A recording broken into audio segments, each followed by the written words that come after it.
Welcome, dear listener, to Kirby's Battlemech Compendium. Written and compiled by Periphery et al., I am your orator Shrapnel. Join in the conversation on the MechWarrior 5 Mercenary Facebook page, and check out Periphery Pence on Insta for Battletech eye candy. Entry 2. JR7-D Jenna, Walking War Crime. As a Succession's war mercenary, you are probably familiar with the JR7-D Jenna as a death trap, piloted by the insane or deranged, speeding into combat with no sense of self-preservation to do as much damage as possible before succumbing to the first major hit it takes and leaving you wondering, what the hell was that about? With the sheer devastation brought on by the Succession Wars, it's easy to dismiss the Jenna as yet another weapon pressed into the wrong combat role out of sheer desperation.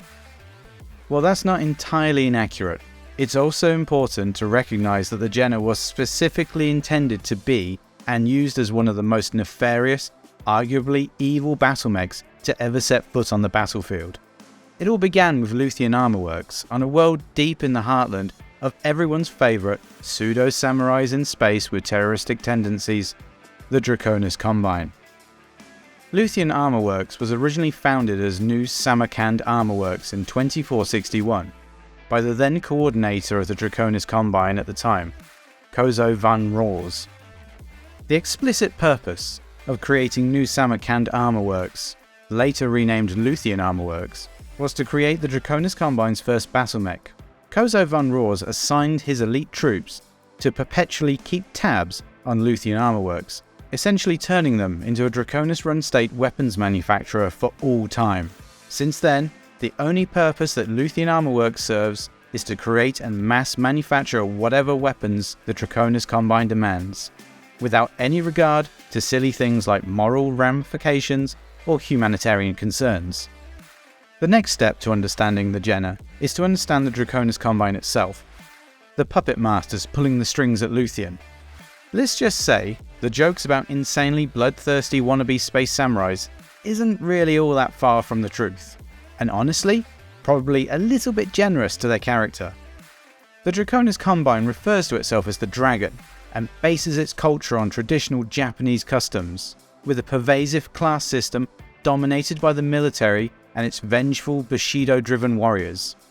Not everyone in the Draconis Combine is Japanese, however, and many do not particularly like these traditions or the way that House Kurita's solution to civil unrest is Inferno rounds. But the Dragon is more than happy to commit a few fun atrocities on its own people to maintain control. You can ask Rasselhag all about that. To say the least, the Draconis Combine rules its subjects with a blood-soaked iron fist, using a mantra that oppressed citizens are happy citizens. Outwardly, the Dragon firmly believes in self-given right to manifest destiny, and does not shy away from using inconceivable brutality to achieve their goal of controlling the entire inner sphere. The foreign relations policies of the Draconis Combine basically revolve around the idea of punishing everyone else for simply having the nerve to exist, in the most cruel and painful ways possible. To demonstrate how far back these violent expansionist ideologies go, one could make a strong argument that the entire reason the Star League was necessary in the first place was to provide mutual protection from vicious and fast-expanding factions such as the Draconis Combine itself, who only reluctantly joined the Star League after they realised they could never win a military engagement versus virtually everyone else with a gun, forcing them to join or risk being held accountable for their murderous shenanigans. In addition to being the last faction to join, after the Ameris coup and the collapse of the Star League, Draconis coordinator Minoru Kurita was the first to circumvent his peers and declare himself First Lord of the Star League, attempting to fulfill the Dragon's dream of total control, which in turn triggered the horrific Succession Wars in their entirety as the House Lords battled for control of the remnants of the Star League. All that to say, the common currency of the Draconis Combine is misery and bloodshed, and the Draconis Combine mustered soldiery is perfectly fluent in genocide. When the Jenna was released by Luthien Armor Works in 2784, it immediately became a point of pride for the DCMS, who adopted it as their de facto standard light mech, ordering them by the thousands and remaining the sole and exclusive user for over 50 years. Luthien ostensibly claimed it was a fast strike mech intended for guerrilla combat. However, keeping in mind that we know the Draconis Combine relies on projection of force by any means necessary, it's easy to peel back the guerrilla fighter veneer and see that the Jenna is essentially a tool designed for war crimes, by those who place no value on human life and operated by those with an immense capacity to cause suffering. After all, Luthien Armor Works existed specifically to enable the DCMS to perform its chosen task effectively, and when the chosen task is more often than not the wholesale slaughter of women and children, that becomes a strong design consideration. And indeed, the Jenna is quite well suited for the task. Fast enough and well armed enough to raise a population centre before the defenders could muster, the Jenna's paper-thin armour was generally not considered a problem, as fleeing civilians typically do not shoot back. Otherwise, on the unusual occasion that the Jenna was assigned a more traditional light mech duty, as such as scouting or recon, it performed equally well. The Jenna was fast enough it could outrun anything bigger than it, and well armed enough to destroy anything it couldn't outrun. In short order, the Jenna publicly earned its reputation as a harbinger of terror and suffering very quickly. In 2796, just 12 years after the Jenna was released and before the public at large in the Inner Sphere was familiar with the Jenna, the same Minoru Kurita who kicked off the Succession Wars was so impressed by the natural beauty of Kentares 4 as he and the DCMS were busy invading plundering the world that he decided to take a break from using his Battlemaster to play lawn darts with orphans and take a walk on foot through the active war zone. Unsurprisingly, the local defenders weren't too keen on honouring timeouts with the galaxy's most notorious war crimes, and this egotistical moron was shot in the back and killed by a sniper fairly quickly.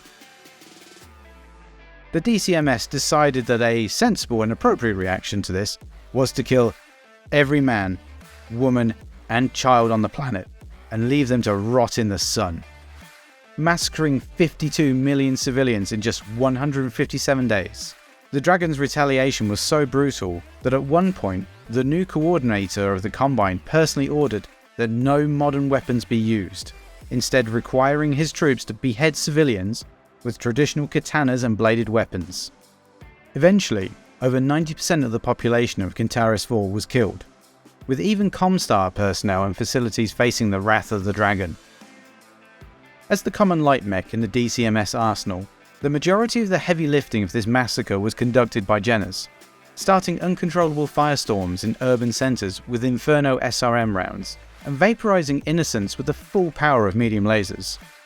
However, rogue Draconis officers horrified at their orders passed recordings and tapes of the mass murders to surviving local Comstar officials, who broke their own orders from Comstar and broadcast these tapes to news agencies all over the Inner Sphere.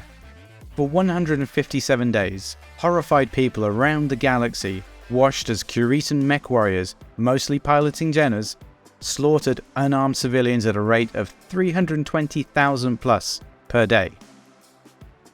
While Kentares 4 may be the biggest wholesale slaughter genocide of innocent people by the Draconis Combine, these types of events were just standard playbook material for the Combine, usually perpetrated by the nimble yet powerful Jenna.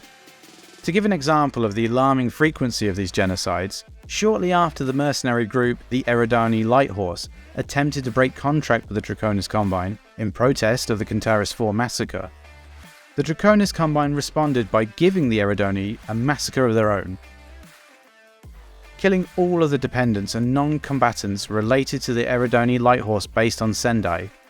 War crimes, genocide, and civilian massacres by the Combine are common as rain, and the mech of choice for it was the Jenna. Thanks to broadcasts, such as those coming out of Kentares 4 and other massacres, the public at large across the galaxy was more than familiar with the Draconis Combine's antics, and knew all too well what was going to happen when a Jenna walked into town. The last Jenna walked off the production line in 2848, when the Lyran Commonwealth destroyed the mech factories on Luthien, and production did not resume until 3046. When Luthien resumed production of the Jenner, it wasn't the JR7-D that was produced, it was the upgraded JR7-K. This means that by the time we encounter the JR7-D Jenner as mercenaries in 3015, despite the JR7-D finding its way into service, in most modern militaries, every single one of them are aging relics, nearly 200 years old, if not more. It also means that virtually all of them began their service with the Draconis Combine, before eventually being salvaged, bought, or stolen by their current employer, and then continually repaired and pressed into service as the succession wars dragged on. Because of this history, there is a very high probability that every Jenner you encounter on the battlefield has been involved in some sort of atrocity or war crime, possibly even participating in truly horrific events such as Kentares 4 or the Eridani Light Horse Massacre. As such, with this understanding of what the Jenner really, truly is, destroying one becomes a cathartic act for any believer in karma. The destruction of a JR7-D Jenner in combat means finally delivering vengeance to any number of lost souls, murdered by an unjust and terroristic society hell-bent on controlling the galaxy. If the old tale is true, that a ghost is created when a murdered soul is trapped in the mortal realm until vengeance is enacted on its killer, then every time you destroy a Jenner, you are giving hundreds, if not thousands of people their final rest in the afterlife.